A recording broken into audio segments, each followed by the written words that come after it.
Hi everyone, happy Friday. I hope everybody's having a great day today and you're all ready for the weekend. Hopefully some of you guys got the weekend off. So today I'm going to do a video. This is a video I thought I'd never do. So if you follow my videos, you know that there's been some stuff going on in my family the last few weeks, and just want to put it out there. I'm going to talk about some things that might make you uncomfortable. So just know that I'll be talking about suicide a little bit here, and if that's something that you're not comfortable listening about, then you might want to tune out for that. So the reason I'm making this video is it's really crazy. My dad committed suicide a few weeks ago, and people come out of the woodwork asking, why did he do it? And at first I thought, geez, what a rude thing to ask. Why would you bring that up? Why would he do it?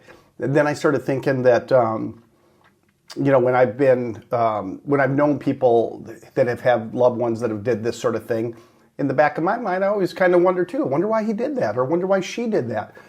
So I haven't been around anything like this close before. It's usually people I know, somebody they know, that's done something like this. So this is the first time it's really, affected me this close to home.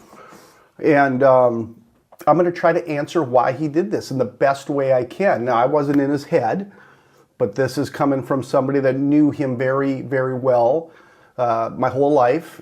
And I kind of know what led up to this a little bit. Of course, I don't know everything, so I'm not trying to, say I got all the answers, but I'll tell you what answers I do have, because I think it kind of makes sense in my head why this happened, and I think it didn't need to happen. I think there was things we could have did. I think there's other things that could have helped with this, but I think I know kind of why this happened. So let's talk about it. And to talk about it, I need to go back a little bit in the past with Dad, because, I think it all started. I don't know if Dad had a tendency to be depressed growing up, but I know that after the Vietnam War, that's what happened. He got depressed. He had PTSD. He wasn't diagnosed with that until very recently, but he did have it. We knew that. We didn't know what it was called back then, but we knew he had it. He'd wake up at night with dreams that were vivid and real, and he'd be in a state of shock and panic when he woke up, and it just affected him. And way he fought that mental illness that he had with PTSD, he fought it with alcoholism, and he did that the majority of his life. He was an alcoholic, and when you got a guy that, my dad was kind of a negative guy. My dad was kind of a narcissist, and you throw in some depression, you throw in some alcoholism, and he wasn't a real nice guy for a good chunk of his life. He was kind of an asshole to be around, to be honest with you, but we loved him, and he was our asshole. Even with the issues, there was a lot of good things about him, and there was a lot of good times with him. But we also knew that there was another side to him that we might or might not see. So that's how he lived most of his life. The last 15 years, my wife and daughter and I really brought him into our fold. So much closer than the relationship we had before that. And he got a lot better, and he quit drinking. And he got on some medication, citalopram. And he was on that, that's for depression and anxiety. Matter of fact, the same medication I'm on. We got him to see somebody and get this. But what happened was he ended up moving out of a house that I built for him. We were trying to get him to move here, and some things were going on, juggling things, and we ended up selling that house, thinking he was coming here, and my daughter was coming here. When I say here, I mean Duluth, Minnesota. I was living in Pequot before this, and they were living in Brainerd. We were trying to get them to come here, and they said they were coming, so we sold the house. And then right before they came, they bought another house over there themselves, and they lived in it. And they lived in it for about 6 months before this happened. So what happened in that 6 months? That's where things really started to fall apart. So they bought this house together, and they probably didn't have enough money to buy this house, so money was an issue. They were tight on money. Dad was getting frustrated with my daughter about those things, and so that was an issue. He was being not very nice with her, and she was doing everything she could to help out with the bills and stuff, but this was over both of their heads. They had no business buying this house, especially when I said I was going to buy them a house in the Duluth area. But for some reason, they were really against it, and they didn't allow me to do that. So he starts getting stressed out over money. He's really lonely too. He doesn't have anybody. And then I live here now. I'm a couple hours away, so that was hard on him. I have a brother, and those two got into it and weren't talking. So now there's that factored in, Chris. And then, he's lonely. He's not getting along with people. He's stressed out over money. And then all of a sudden that PTSD started kicking in again. So he started drinking again. And then he started Zoe forced him to go over to the VA. She said, that's my daughter. They were living together. And they were roommates, and she said, either we're going to sell this house, Dad, or Grandpa, I should say, or you got to get some help, because it was spiraling at this point. And he did. He went to the VA, and he went over there and had some talks with them, and this went on for about maybe a month or so. And in the meantime, he was still spiraling.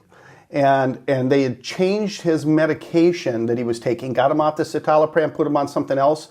And it was about 5 days after he started that medication that my daughter and him had he started being, I won't say they had an argument, because he just started being a jerk again through text message. And then he told her not to come home. And that was like at 1 o'clock on a Monday. And she stayed overnight at her boyfriend's house, came in the next day and found him. And he had committed suicide with a gun that I had given him. And I was told, I went over there right away after it happened. And he was already gone, the police had already left, and I was told that there was no suicide note. So I really didn't know at the time, but I started putting things together. That argument, the way his mind was spiraling, all these things kind of all were too much for him. So I got over there, and I was told there was no suicide note. And then I think Murphy's wanting to leave the room here. What do you need, Murphy? 1 sec, guys. I'm going to pause. Sorry about that, guys. So anyway, fast forward now. So that's why I think he did it, first of all. And now fast forward, it's been 3 weeks now. So 2.5 weeks after it happened, so just like a week ago or so, I got a call from the police department from Brainerd. And they wanted to know anything about this gun. So I found out then that he used a gun that I gave him. I used to be an avid gun collector, and I'm not against guns. People can have guns. If you love them, that's great. But I've decided they're not for me, so I got rid of my guns. And he got the majority of them. He got a lot of my guns, and I sold some and traded some, whatever. I got rid of all my guns. And anyway, he had used a gun that I gave him, and that sucks to know, right? That's horrible. Nobody wants to, makes me feel like I was part of it, kind of, even though I wasn't. And then the police officer said there was a suicide note, and I was told there wasn't one. So now I know there was one. The only person that would have known there was one, I think, is my brother, because he talked to the police, and he didn't want anybody to know there was a suicide note for some reason. So now we know there was a suicide note, and the suicide note wasn't anything, it didn't say much. It said, I'm sick of getting screwed over. That was his note. And he wrote it twice. He wrote it once, and he spelled it wrong or something, a couple words wrong, and he threw it away, and then he rewrote it. So there was actually 2 copies in the house at this time. So, this stuff can start out where it doesn't seem like so much is going on. You could tell he's not happy or something. He was not happy most of his life, to be honest with you. So I didn't see anything completely out of the ordinary. He was always unhappy with somebody or something, or, and I don't mean to be rude against my dad. I love him. I love him very much. This is really hard. I'm just being brutally honest. He had some character flaws, and they caught up to him in his mid-70s. And, if it'd been nice to know that this was going to go that way, that it was going to get that bad, or that it was that bad, because he wouldn't verbalize things. He would keep things in, and we could have jumped in or something. But part of me thinks a good chunk of why this happened is that medication he went on. That last one, I think it just screwed with his head, and he couldn't handle it. It's crazy, some of these medications for anxiety and for depression, one of the side effects is suicidal thoughts. And, it's supposed to fix those things, but then it can do that as well. So you got to be really, cognizant in your mind that this is what's going on, and maybe this is what's happening to me if I'm feeling these, and hurry up and get off it. And I don't know that happened, but I kind of think all of that leading up to taking that medication, I think he was on his way there anyway, and then that medication might have been what put him over the edge. You know, we'll never really know, will we? It's the hard part. And, you know, I get asked this every day, though. Why did he do it? I'm getting asked in my my comments below. People are asking in the comments. People that know me are reaching out and asking me. And, yeah, you know, his mom was gone. His dad was gone. He didn't get along with them. His sister's still living. His brothers passed away. His nephew that we all were close to, Josh, passed away. You know, he's lost a lot of people in his life. He was really close to his brother. That was a big, hard hit for him.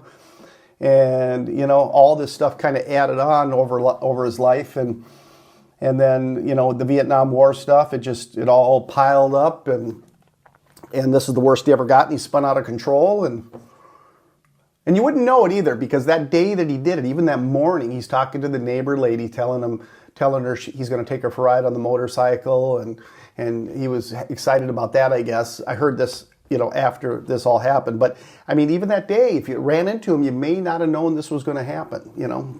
And I hear that happens a lot, where everything seems fine. They can be laughing and having a great time and then do it that night. And I don't think he thought about it too much, though. I think it was a spur-of-the-moment thing, and he was angry with Zoe because of something stupid. And this is his way of, you know, of dealing with it. So anyway, guys, I hope this wasn't a trigger for any of you. I'm sure not trying to make anybody else feel down or anything, but I keep getting asked this question.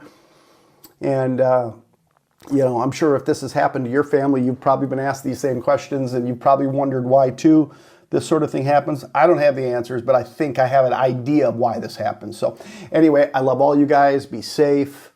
If you are having thoughts like this, call the hotline for suicide. It's 988. Talk to somebody. Reach out to me. I'm no expert, but I'll talk to you if I can. You know, I'll do what I can. My channel's based around mental health, and I deal with anxiety myself. I don't have too much depression, but I have anxiety. I take medication. It's better than it used to be, but I do know mental health a little bit just from my own personal experiences. Anyway, we'll talk to you guys on the next video, and be safe. Take care. Bye.